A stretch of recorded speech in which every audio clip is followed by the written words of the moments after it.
What happens when a long-standing family rule is broken without warning? My wife and I agreed before we got married on many big things. Where we would live, how we would deal with our families, how we would raise our kids, stuff like that. Deal breakers. One of our decisions was that if our kids were full-time students, they would not have to contribute monetarily to the household budget. Obviously, they would still have chores and such. If they weren't full-time students, they would get a 6-month grace period, after which they had to pay rent and buy food.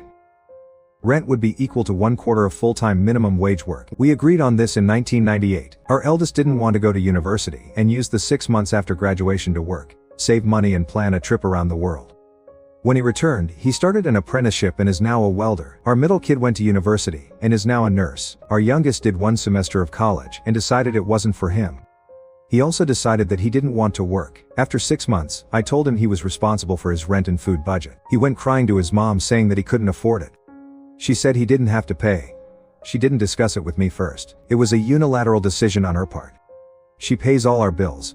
I give her a set amount every month to pay for everything. The money she earns, she either spends however she wants, or it goes into our vacation fund. So I decided to cut my contribution to our budget by the cost of rent and 1/3 of our grocery bill. She asked me why I did that, and I said we had an agreement that she chose to ignore, so I did the same. She's been paying the difference out of the money that would typically go into our vacation account, and she cut back on her personal spending. But she's angry that I'm doing this. She says I'm an idiot for being financially manipulative. She needs to either accept it, or get her poor baby to grow up. She tried getting our older kids on her side, but they agreed with me. Am I the idiot for cutting the amount I contribute to our budget after my wife refused to stick to our agreement regarding our kids and making her put in the difference out her earnings? Not the idiot. The other two got tough love. Why does the baby get away with it? Favoritism sucks. This is going to harm your youngest son. Sounds like he needs a push to get started on something. Not working at all with 0 bills is going to cause him to stagnate and honestly probably end up depressed. That was not tough love. It was a sweet deal. I got the same. After finishing high school, my mom told me, university or a job, which one do you prefer? She promised that I'd not need to work while studying. Mom and dad would pay for school, and I could live at home and spend money that I'd managed to pay for bus fare among other things. Of course I applied to a university, got a C degree, and now I pay the bills. It's a familiar dynamic for the youngest of 3 siblings to be babied in the family. What does your wife plan to do about your youngest son? Does she want as she dies? Both of you reacted over the top here. It would help if you had a long talk about this with your wife, and what she's planning to do, because the child can't just stay at home doing nothing. This isn't helpful in any way. Try to talk it out. Talk to your son as well about what his plans are. Also, are there any mental health issues why your son can't work at the moment? Everyone's the idiot here, because I think this isn't essentially about the money. It's about raising your kids to be functional adults, and it seems like neither of you is focusing on that in your turf war. No, she shouldn't have unilaterally changed her agreement, but that doesn't mean withholding funds is okay either, especially since it appears you didn't discuss that at all before punishing her. It's also not okay to utilize your other kids in this fight. My wife and I have always only had 1 car until recently. We have a toddler, so she's been mostly a stay-at-home parent to save on childcare costs until preschool, just working a couple of times a week here and there for spending money. She brings in around $1,000 a month doing this. I cover all the bills, and I've gotten a few raises and promotions over the past couple of years, but not enough to handle 2 car payments. My wife has been wanting a car to get around while I'm at work, shopping, organizing events for our kids during the day, etc. I did the math and told her we could only get a second car if she helped pay for some of it. Otherwise, I couldn't afford to pay for it on my own. We were already leasing a newer SUV that she loved at the time. I didn't really care for it, so we agreed that she cover a $400 monthly payment, and I'd cover insurance, gas, maintenance, etc. She was fine with the plan and agreed. I spent some weeks looking around, then went and bought a car I liked. Now we have 2 vehicles. I didn't have to pay for the first 60 days on the new car, so let my wife save up money, while I continued paying for the SUV payments. 60 days later, my wife tells me she only has $300 of the $400, and is upset that I expect her to pay for the Curtis and Verda. I just have her send the $300, cover the difference, and remind her that I can't afford 2 cars, so it's important she budgets the money she earns properly. Keep in mind that she has no bills aside from a credit card. The next week she ran over something in the road and destroyed one of the tires, so I kept up my end and got the tire replaced and another tire patch for a couple $100. Next month rolls by, and it comes time for the next payment. I remind my wife the payment is coming due, and she simply responds, "I'm not paying it." At this point it's become pretty clear that she had no intent to pay after she paid the $300 from the previous month, continuing to express that she shouldn't have to pay. I started talking to her about accountability, which she absolutely hated, and told her I'd have to take the car away because she didn't fulfill her end of the agreement, which she didn't dispute. When I got home, I cleaned the sub and took it to a safe location away from the house. When I got back home, my wife was livid. We're now back to one vehicle, which she has full access to when I'm not at work. She hasn't spoken to me since I took the car away, about a week, and refuses to drive the car we have. She's called Ubers or her friends and family to take her places. It really just seems like a big accountability problem to me, but I spoke with a couple of family members about it. And one believes I'm justified while the other believes I'm dead wrong. And so I asked the people, am I the idiot? Offload both cars. Get two you can comfortably afford. Cars don't have to be new. Get something times two reliable for you both to drive. I don't necessarily think you're the idiot, but the two of you need to sit down and have an adult conversation about finances. If she's at home with a kiddo all day, having transportation in case of emergency and for her mental health can be important. Plus, two older cars means less insurance and registration costs. Easy decision. Not the idiot. Why are people always saying stuff like, have an adult conversation? Like that will magically fix a situation when dealing with an irrational person. It sounds like OP has been rational. He wanted his wife to have a car and worked out an agreement with her to make that happen. She agreed to his proposal. She immediately betrayed the agreement by paying less than she promised. He accepted the lower payment with the belief that she would get on track the next month. This makes sense to me because I would believe my wife intended to keep her word. She then lets him know that she has no intention of paying her portion of the car. This is insane. I assume she expected him to magically find the money. He didn't. What he did do was resolve to sell the car, take her off the insurance and move the car so she wouldn't drive it. It sounds petty, but it's significantly less severe than lying about making payments for a car you want and leaving your partner screwed. My then boyfriend, now ex-Matt 31 male and I 31 female, split up about 6 or 7 months ago. We were together for 6 years and up until the 5th year I thought we were very happy. Sure, we had our problems. I'm not so good at cleaning and he wanted me to do more in the household. We did some things together and I cooked, but most stuff was done by him. I worked more than him and not from home. I wanted to spend more time together. We never went to bed at the same time, and except for watching a movie during dinner, only his picks. I never got to pick a movie. Only on my birthday. He would be gaming all the time, and I would just do my own thing. But other than that, I thought we were good until one day before my birthday. I came home from my friend's house, and he sat me down and told me he wanted an open relationship. He loved me, but he thought that there was someone out there that he could love more, and that person could make him happier than me. This was because he felt something was missing, and he's been feeling like this for 3 months now. We talked about getting engaged in these months. He talked about this with his best friend, Emily, childhood friend. Now I've always had the feeling he kind of had a crush on her, but mostly she just wanted to split us up.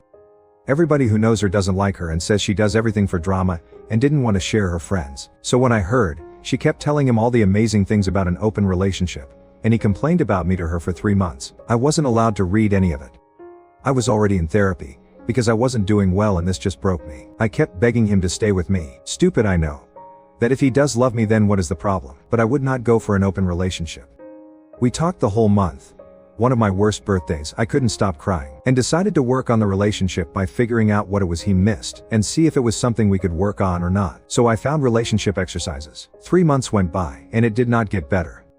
I broke even more by hearing almost daily how I was not enough, how he wanted an open relationship, and how he thought there was someone better. It turned out he didn't do any of the exercises. When I'd had enough and was too broken to go on, I told him I was close to breaking up with him, and he said, "You would never break up with me, you love me too much."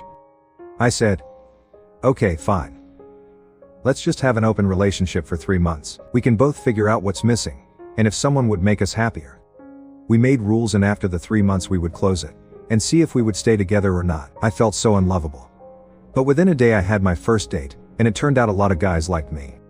I went out with some, and they treated me so nicely. I felt beautiful again, and I liked to dress up and go places. He couldn't get a single date. So he got mad at me and started telling me the only reason I got dates was because I was a woman, and that's it. While all this was happening, my best friend James, 32 male, went through the same thing with his girlfriend. She wanted an open relationship, and told him she was better than him. We really helped each other during all these months, and, maybe out of anger to our partners, decided at one point to become friends with benefits. But we fell in love. The love I had never felt. I found what Matt said he was looking for. James is so nice and sweet. Tells me every day that he loves me and can't believe he's with me. I broke up with Matt when I found out I loved James. If I can love someone else, I didn't love the first guy anymore. I didn't tell him about my love for James, why I put salt in the wound, but told him all the things we talked about, and the fact that after 2 months he got a date, and broke all our rules was just the last straw. 6 months later, James and I are moving in together, so I asked Matt to come pick up his last things. He started crying when he was here, and told me I was a terrible person, and that I'd moved on so fast after 6 years. I made him feel he didn't mean anything to me, and how could I do this to him? He talked about this for 2 hours. He didn't let me speak and then begged me to take him back. He knows how to make me doubt myself and feel like a terrible person, which I do. I feel absolutely terrible for moving on so fast. I know I hurt him deeply by it. So am I the idiot for moving on so fast and basically finding what my ex-boyfriend was looking for in an open relationship? A man who can't let you pick movies only on your birthday. What the heck? This sounds like a bad relationship already. Glad you moved on. So be proud of yourself. You got out of an emotionally abusive relationship, rebuilt your self-esteem, found a partner who sounds like he's actually good for you, and dumped the manipulative idiot. Looks like he found out the hard way that the grass isn't always greener on the other side. Especially when it's drenched in alcohol and open relationships. You go, girl, for finding real love and not settling for someone who clearly didn't appreciate you. Exactly. Matt was just trying to make you feel bad about leaving him when he was the one treating you like dirt the whole time. You did nothing wrong. You didn't move on quickly because you'd already grieved for the relationship since it had been so long since he treated you well. It was over long ago, but you hadn't broken up yet, that's all. Don't for 1 second feel guilty.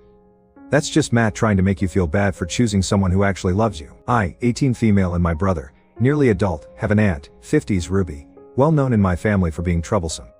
My brother Jay had a girlfriend of 2 years who has recently broken up with him. I don't know why and didn't ask since it's really not my business. I've supported him post-breakup and provided support and advice and everything in between. My parents and I have all seen how sad this breakup made him, and we've all supported him. A week ago we found out that this girl was dating a boy 2 years older than her. My aunt's ex-husband divorced her a year ago because of personal issues. He started dating a younger woman in his 20s whom he met after they divorced. Contrary to what you might be thinking right now, he didn't divorce her just because of this woman. He divorced her because she was being a witch to him, and he happened to find someone else after. We were having dinner together and Aunt Ruby asked my brother Jay how his girlfriend was. Jay awkwardly said they broke up, and that she was dating an older guy. Aunt started laughing hysterically. She started going on a rant about how she knew that girl was too good for him. My poor brother was just awkwardly sitting there, and no one even tried to defend him. I was trying to tell her to stop. Then Aunt said, "No wonder she wanted to break up with you because older guys love young girls." I snorted. I said that's actually so true.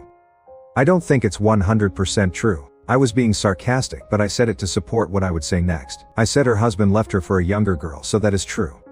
I told her she shouldn't be talking. My aunt got so embarrassed and stayed silent for the whole dinner. My brother laughed, but my parents didn't say a word, which is weird since I expected them to reprimand me. Looking back on it, I honestly think they agreed with me. I didn't yell or scream or anything like that. I said this comment in the most normal, maybe sarcastic voice, but I'm regretting it, because I feel rude.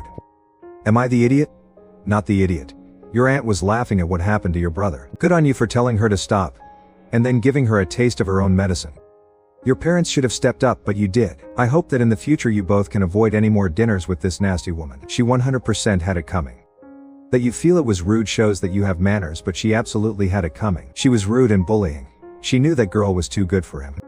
What kind of person says that to their nephew? A complete and total idiot, that's who. You are an excellent sister for knocking her out when she was punching down on your brother. Sounds like your aunt enjoys taking pleasure in others' pain. She needed to be knocked down a peg or two. Next time she'll think before she speaks. Although I doubt it. Blah blah blah. 2 wrongs don't make a right and all. Yes, you are the idiot. You're not even an adult legally, and you are beyond disrespectful. You are a teen, not a full-grown adult with families. I hope you got sent to your room like the child you are. And what the heck is this family dynamic? Sinking to someone's level puts you all underwater.